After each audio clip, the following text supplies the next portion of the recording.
Hai, perkenalkan nama saya Violita Mei Pramesela, absen 1. Di sini saya akan membahas tentang konsep kalkulus dan kombinatorika. Tonton penjelasan video ini secara seksama.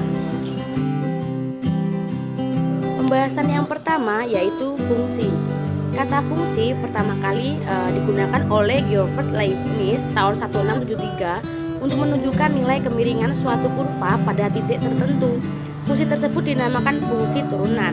Leibniz juga memperkenalkan istilah variabel, konstan, dan parameter. Tahun 1718, Johann Bernoulli memperkenalkan fungsi sebagai ekspresi yang menggunakan variabel dan konstanta. Demikian juga dianut oleh Euler. Clairaut dan Euler juga memperkenalkan lambang Fx.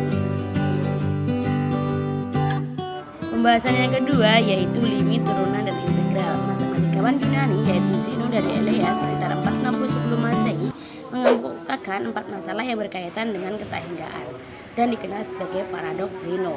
Masalah lain yang berkaitan dengan kalkulus adalah metode exhaustion, karena menghitung luas daerah dengan menghitung bagian demi bagian semakin kecil sehingga semakin mewakili daerah yang akan dihitung. Hal ini terkait dengan ide dasar dari kalkulus integral.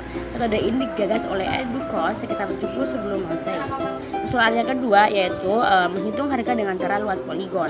Masalah integral lain dari Archimedes yaitu menghitung luas permukaan dan volume bola kerucut paraboloida dan hiperboloida. Kemudian Fermat menyelidiki maksimum dan minimum dengan menganggap terjadi bila kemiringan terhadap kurva sejajar dengan sumbu mendatar termasuk dalam kalkulus diferensial. Kemudian Descartes mengembangkan suatu cara menentukan garis normal, mengembangkan garis singgung dan metode derivatif. Kemudian Newton menulis tentang teori fluxion dan berkaitan dengan gerak. Newton menyaksikan masalah teori tersebut dengan cara anti-diferensial. Dalam pekerjaan ini terdapat pernyataan tentang teorema fundamental kalkulus. Dan yang terakhir yaitu Leibniz menggunakan pendekatan ke arah analisis modern. Lambang-lambang kalkulus banyak yang berasal dari Leibniz. Akarnya kalkulus integral diterbitkan tahun 1648 dan 1686 berjudul Calculus Summatorius. Pembahasan yang ketiga yaitu konsep trigonometri. Penggunaan fungsi trigonometri bermula sebagai hubungan antara matematika dan astronomi, sehingga trigonometri mula-mula berkenan dengan trigonometri bola. Bila diberikan sebuah kelingkaran, maka masalahnya adalah mencari panjang tali busur di hadapan sudut-sudut pusat. Tali busur pertama dikenalkan oleh Hipparchus sehingga sering disebut bapak trigonometri. Menelaus membuktikan sebuah teorema dalam segitiga bidang yang kini disebut teorema Menelaus. Kemudian pemakaian setengah tali busur dalam notasi modern menunjukkan nilai sinus dimulai di India. Al-Bantani adalah orang yang pertama menyusun tabel dan memperkenalkan fungsi kotangen.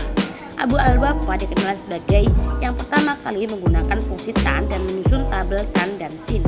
Lobachevsky mendefinisikan istilah fungsi sebagai relasi di mana elemen pertama menentukan dengan tunggal elemen kedua, namun masih dibatasi fungsi kontinu. Nasiruddin al-Tusi dalam Treatise on the Quadrilateral memperlihatkan keenam fungsi trigonometri lewat sebuah segitiga siku-siku. Kemudian Al-Tusi yang pertama kali memperkenalkan aturan sinus di bidang datar. Konsep tan dan kot berasal dari perhitungan tinggi menggunakan panjang bayangan matahari. Kemudian konsep sek dan kosek lahir dari studi tentang binomon. Johann Muller menerbitkan buku The Triangular Omnimodis, buku pertama yang lengkap membahas trigonometri bidang. Pembahasan yang kedua yaitu konsep kombinatorika. Buku pertama yang membahas kombinatorika secara lengkap salah satunya adalah Bhagavati Sutra. Mahavira menulis rumus umum untuk banyak permutasi dan juga kombinasi. Pada buku Lilavati, Bhaskara menulis tentang permutasi dan kombinasi di bawah judul Ankan Pasa. Buku Ching memuat mengenai teori graf dan unsur sangkal ajaib. Abraham bin Ezra menemukan bukti sifat simetri koefisien binomial. Blaise Pascal, Leibniz, Bernoulli, dan Euler termasuk peletak dasar-dasar kombinatorika modern. Johann Bernoulli menulis Archon Castandi sekitar 1713 dan dianggap buku pertama yang membahas kombinatorika. Pada abad 18, Euler mengembangkan masalah yang terkait kombinatorika, yaitu mengembangkan teori graf saat memecahkan masalah 7 jembatan Königsberg.